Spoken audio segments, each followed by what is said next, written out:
Hey y'all, today we are going to be doing some steak and potato foil packs. Now, if you look, these are all of my ingredients. Over here, you're going to see that I have some baby broccoli.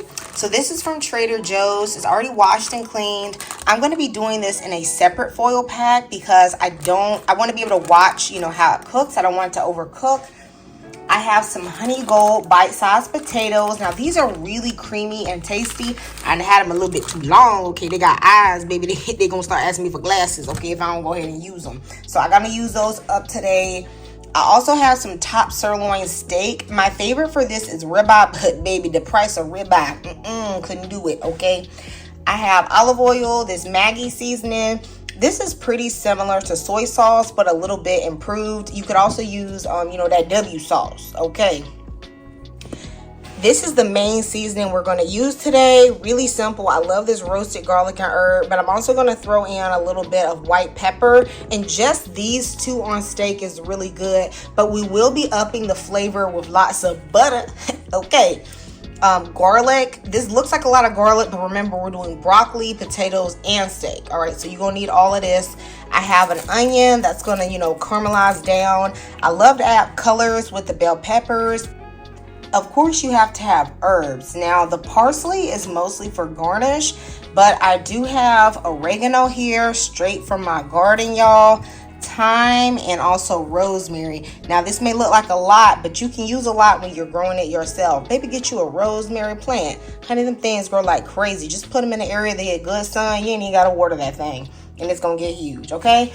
Also, we're going to need some foil.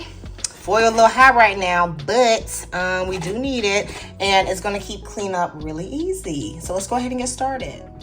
I'm going to go ahead and start the prep for the potatoes. Now, y'all, this package is telling me they are triple washed. Should I trust it, or am I playing games with my life? I don't know, but they do look really clean, y'all. But anyway, we got to address these eyes. So I feel like I'm just going to rub them off and just kind of drop them in the bottom of the bowl.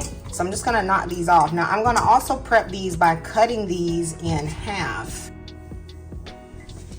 I have a bowl of water here at the side to put the potatoes as I chop them so that they do not turn brown. Now I'm going to take out any of the ones that look really bad. Now he look like he need to go on to glory, but let's look right here and see what it's like inside. Well, inside it ain't too bad. So you know what? We're going to eat him today, okay? Y'all waste not, want not. So I'm chopping them in half. Or if you want, you could leave them whole, but I think they look better in half. I'm adding chicken bouillon and salt to the water. So about a tablespoon of chicken bouillon and about a teaspoon of salt. Then I'm going to put in my potatoes. I'm going to allow these potatoes to cook for about 10 minutes or so. You want them to be at least halfway done, if not 3/4 of the way done, but certainly not mushy because they're going to continue to cook while they are in the oven. To prep the peppers, I'm gonna go ahead and chop off the top.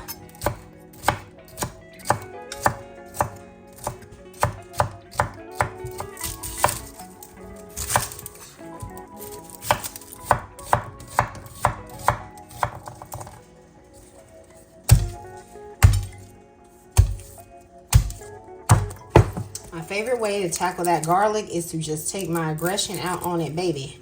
Because I find that if you smash it open, not only does it release like the flavor in the garlic, but these skins become very easy to just peel off.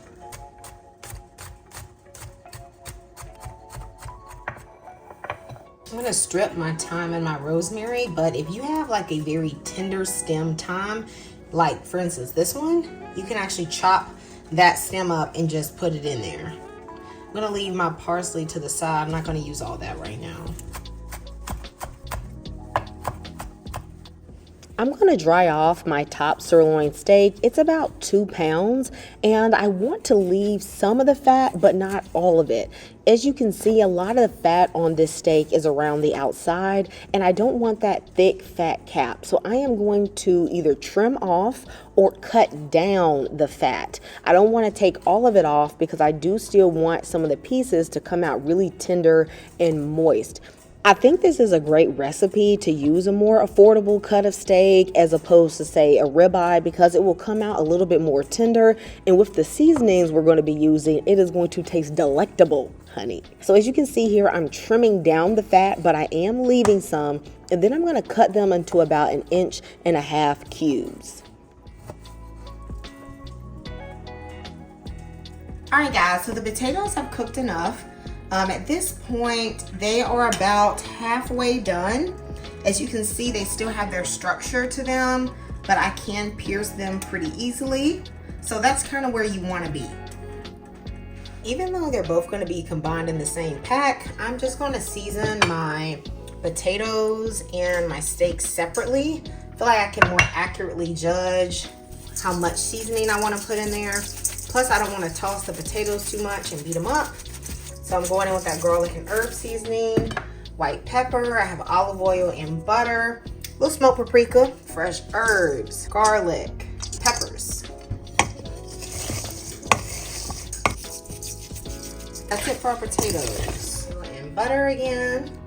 I'm gonna save some of the butter. Some of that butter is going to be used for the broccoli, little Maggi sauce, garlic and herb, white pepper, smoked paprika, garlic, leaving some garlic behind, fresh herbs, most of the onion. I left a little bit for the broccoli.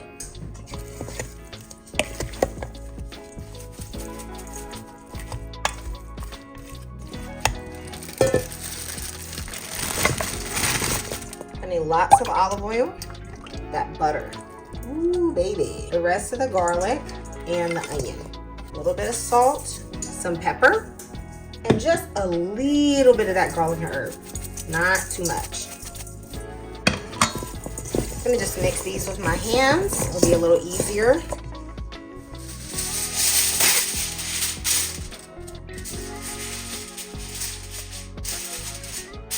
I am going to make 3 foil packs with the steak and the potatoes. However, I think there is enough where you could divide this into 4 foil packs with the steak and the potatoes, but 3 was okay for me.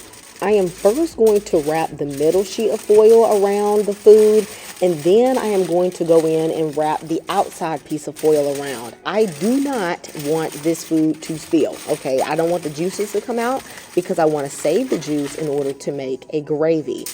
I'm going to put all of the broccoli into 1 foil pack. It could be divided into 2, but I just like to do it this way. You could also add the broccoli to the foil packs with the steak, but I like to control how long this cooks, just in case it needs to come out sooner or later.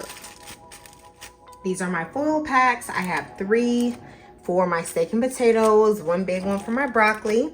I'm gonna cook these at 450 for 20 minutes, and then I'm gonna take them out.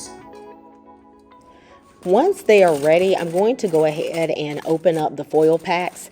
I want to see how tender the broccoli is. My broccoli definitely needed a little bit more cooking time, so I'm just going to open it up and toss it around in the butter.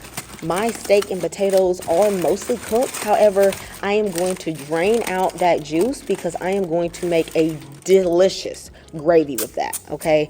Also, I want this to get brown, all right? So I'm going to spray it with a little oil, and I'm going to broil this for about 5 minutes, turning it and checking it periodically until it gets brown. I'm going to add about half a teaspoon of cornstarch in water to my pan juices and just make a light gravy on the stove. Once your gravy is done and your foil packs are ready, go ahead and just douse them in this light gravy. It is so good and just takes everything to the next level. I am going to sprinkle on a little bit of parsley, and here you have a complete meal. Let me know in the comments if you are going to make this. You guys know that I love you and Jesus loves you, and I know I'm going to see you next time in Kamira's Kitchen. Goodbye and God bless.